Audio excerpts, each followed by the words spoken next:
Assalamualaikum dan salam Malaysia Madani. Kanta 744 dimulakan dengan rangkuman berita-berita utama hari ini. Kita ikuti perinciannya dalam segmen Esensi. Syarikat Telekomunikasi Telco bakal umumkan beberapa berita baik berkaitan pelaksanaan rangkaian 5G di Malaysia akhir bulan ini. Menteri Komunikasi dan Digital menyatakan Telco telah menandatangani perjanjian akses yang membolehkan mereka menepati perkhidmatan 5G. Setakat bulan lalu, pencapaian pelaksanaan 5G bawah Digital Nasional Berhad mencapai 62.1%.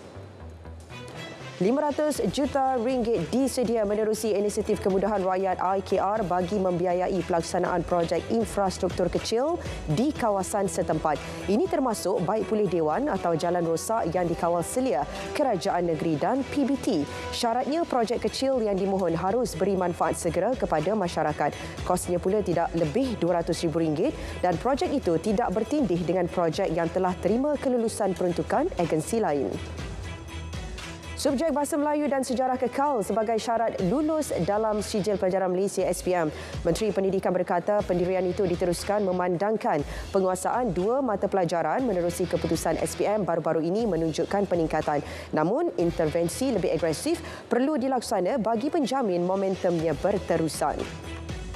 Sementara itu, dakwaan grade pemarkahan SPM 2022 diturunkan tidak berasas. Tegas Menteri Pendidikan, Kementerian mempunyai standard dan merit dalam pemarkahan dan sentiasa berlaku adil. Terdahulu, tular mengenai analisis pemarkahan SPM yang menimbulkan keraguan ramai terhadap sistem pemarkahan KPM. Kota kemasukan pelajar perubatan ke IPT tempatan tidak akan dikurangkan, sebaliknya kekal 4,820 orang setahun. Menteri Pendidikan Tinggi berkata keputusan itu selari usaha mendemokrasikan pendidikan. Ketika ini terdapat banyak permohonan untuk belajar perubatan dan yuran universiti tempatan murah. Pengurangan kuota pengambilan akan mengakibatkan ada individu terpaksa melanjutkan pengajian keluar negara dan kosnya sangat tinggi. Dewan Negara luluskan dua rang undang-undang RUU berkaitan pemansuhan kesalahan cubaan bunuh diri.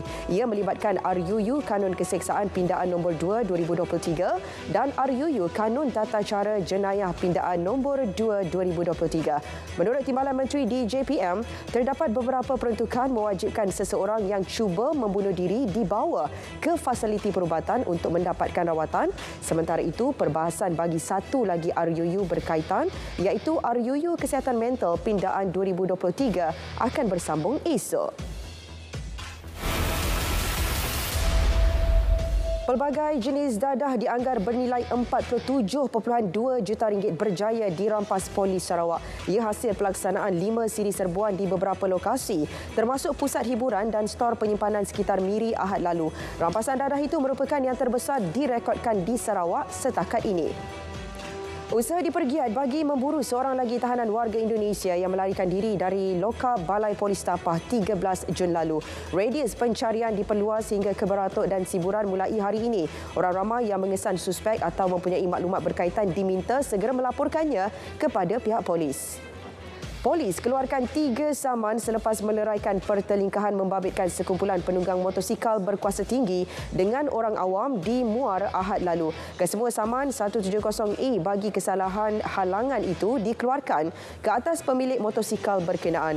Pertelingkahan dipercayai berpunca daripada tindakan sekumpulan penunggang motosikal berkuasa tinggi meletak kenderaan di kaki 5 kedai. Seorang pemandu trailer mengaku tidak bersalah di Mahkamah Khas Trafik Kuantan atas pertuduhan memandu tanpa cermat hingga mengakibatkan kematian 2 beradik. Insiden berlaku di Jalan Kuantan Segamat 13 Jun lalu. Tertuduh Muhammad Nur Azwan Abdul Saman dibenar diikat jamin RM7,000 dengan seorang penjamin. Lesen memandunya turut digantung hingga kes selesai dan sebutan semula kes 21 Julai ini. Seorang pemandu sebuah jabatan kerajaan dan rakannya didakwa atas pertuduhan bersubahat dengan seorang pemilik bengkel bagi tuntutan palsu. Ia melibatkan insurans kemalangan kenderaan dan kesemua tertuduh bagaimanapun mengaku tidak bersalah. Sebutan semula kes 26 Julai ini. Ini pula modus operandi terbaru sindiket penipuan dalam talian. Ketua Polis Perak mendedahkan taktik terkini penjenayah memperdaya mangsa dengan menghantar dokumen palsu menggunakan paparan waran tangkap. Turut dikesan penggunaan notis kehadiran berlogo polis. 2 laporan diterima Polis Perak berkaitan kes menggunakan modus operandi berkenaan. Tabung Haji benarkan pemindahan wang daripada akaun simpanan tabung haji ke akaun bank sendiri sahaja berkuat kuasa 1 Julai. Pendeposit juga hanya boleh mengaktifkan kad ATM dengan akaun tabung haji menerusi mesin ATM dan bukan melalui perkhidmatan perbankan dalam talian, bank dan juga bank rakan strategik tabung haji. Langkah bagi melindungi keselamatan perkhidmatan digitalnya daripada ancaman skamer. Susulan penyerapan hampir 4,000 doktor kontrak ke jawatan tetap. Menteri Kesihatan beri jaminan kekosongan jawatan doktor kontrak di klinik dan juga hospital kerajaan akan segera diisi. Ini bagi mengelak kekurangan kaki tangan perubatan selain memastikan kelancaran perkhidmatan kesihatan. Sehingga ahad lalu, hanya 21.9% atau 634,215 individu yang bekerja sendiri mencarum dengan skim keselamatan sosial pekerjaan sendiri SKSPS per KESO. Jumlah itu jauh lebih rendah berbanding keseluruhan 2.89 juta orang yang bekerja sendiri. Kempen bagi memperkenal skim berkenaan akan dilipat gandakan demi kebaikan dan keselamatan sosial kumpulan berkenaan. 67% veteran ATM berjaya dapat pekerjaan menerusi latihan Perbadanan Hal Ehwal bekas Angkatan Tentera Perhebat. Timbalan Menteri Pertahanan Adli Zahari berkata sehingga kini 6,771 telah bermajikan selain bekerja sendiri menerusi ekonomi gig.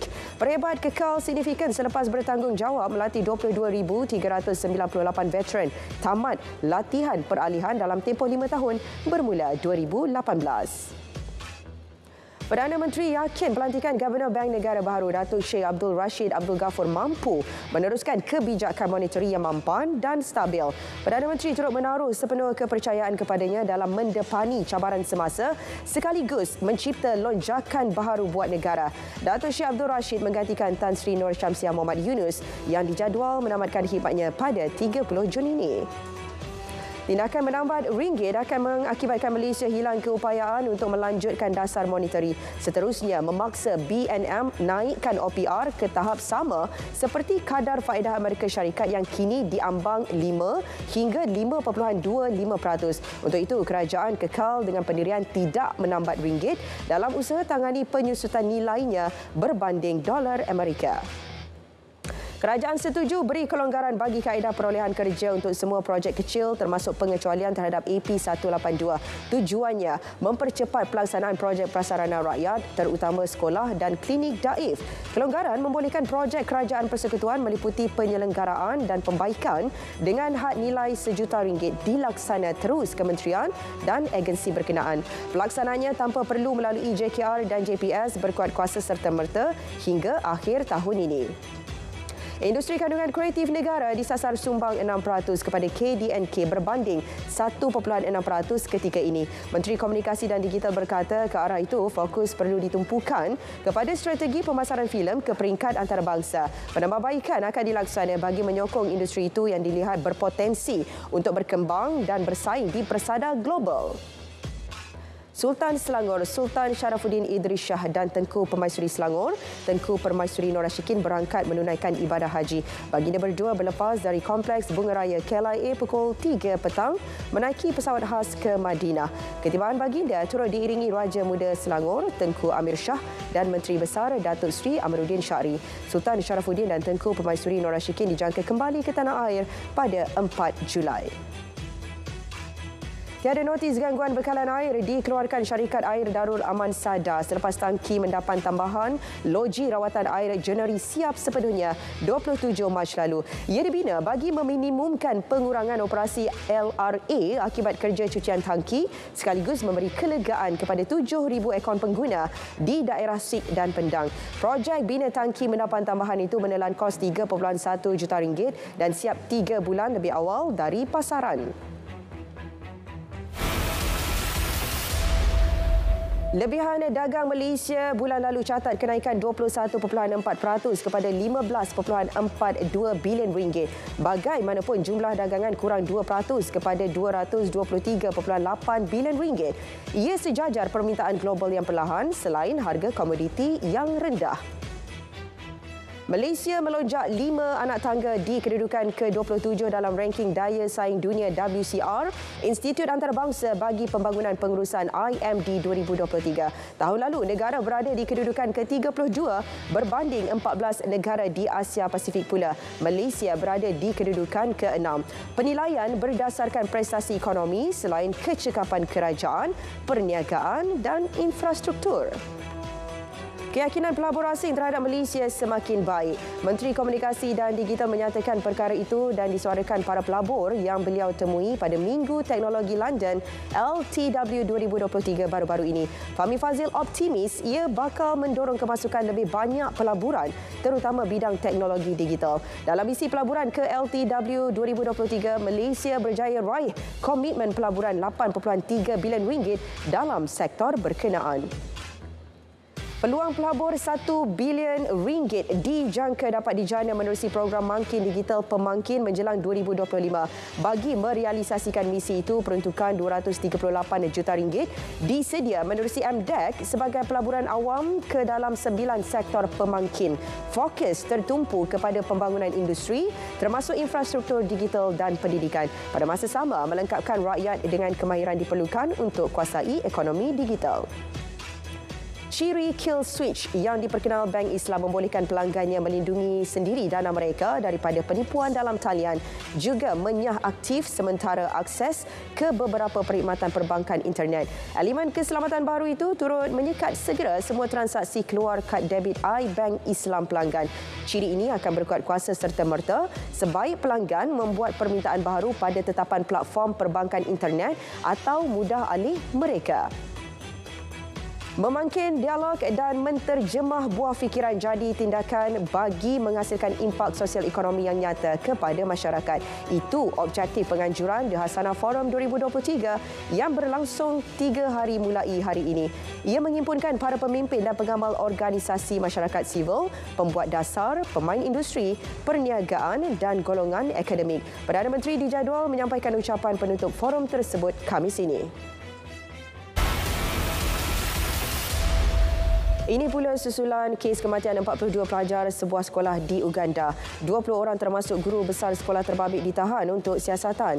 Menurut polis, mereka disyaki bekerjasama dengan puak pelampau. Polis Uganda menyalahkan pemberontak militia Kongo yang dikenali sebagai Angkatan Demokratik Bersekutu ADF. Kumpulan itu dikatakan mempunyai kaitan dengan cabang pengganas dari Afrika Tengah. Sebuah kapal selam yang membawa pelancong menyaksikan bangkai Titanic disahkan hilang di Laut Atlantik sejak Ahad. Operasi SAR digerakkan di perairan Tenggara Kanada. Hubungan dengan kapal selam tersebut hilang kira-kira 1 jam 45 minit selepas ia berlepas. 5 individu menaiki kapal selam itu termasuk 4 penumpang. Kapal itu mempunyai bekalan oksigen selama 4 hari. Presiden Pakistan menyifatkan negaranya terus menjadi antara tuan rumah terbesar populasi pelarian di dunia. Ia bukti komitmen tidak berbelah bahagi Pakistan terhadap kebajikan dan penghantaran pulang pelarian secara sukarela. Pakistan menerima berjuta-juta pelarian Afghanistan sejak 4 dekad lalu. Selain akses pendidikan dan kesihatan, pelarian Afghanistan juga dibenar memiliki akaun bank. Hospital di beberapa negeri di India semakin sesak dan tidak mampu menampung pesakit akibat gelombang haba yang teruk. Angka korban dilaporkan meningkat kepada 170. Daripada jumlah berkenaan, 119 maut di Uttar Pradesh, manakala 47 lagi dari Bihar. Bilik mayat juga mulai sesak selain gangguan bekalan elektrik yang mengakibatkan kerosakan peralatan hospital. Presiden Joe Biden umum peruntukan lebih $600 juta kepada komuniti di kawasan pesisir seluruh Amerika Syarikat bagi memerangi perubahan iklim. Dana bagi melaksana projek tempatan akibat kenaikan paras laut, banjir dan ribut. Peruntukan turut melibatkan pelaburan $67 juta untuk California memodernkan grid elektrik, elak kejadian cuaca ekstrim seperti kebakaran hutan. Reputasi baik tabung haji dalam mengendalikan operasi haji di Tanah Suci diakui banyak negara lain. Thailand misalnya menjadikan tabung haji sebagai rujukan untuk menambah baik sistem pengurusan hajinya termasuk aspek kawal selia dana. Seterusnya menyediakan perkhidmatan lebih baik kepada jemaah haji di negara jiran itu. Kanta 744 berakhir di sini, menyusul selepas ini berita perdana bersama Syaril Sarafuddin dan Hazel Desmond untuk paparan lebih komprehensif. Malaysia Madani, tekad perpaduan penuhi harapan.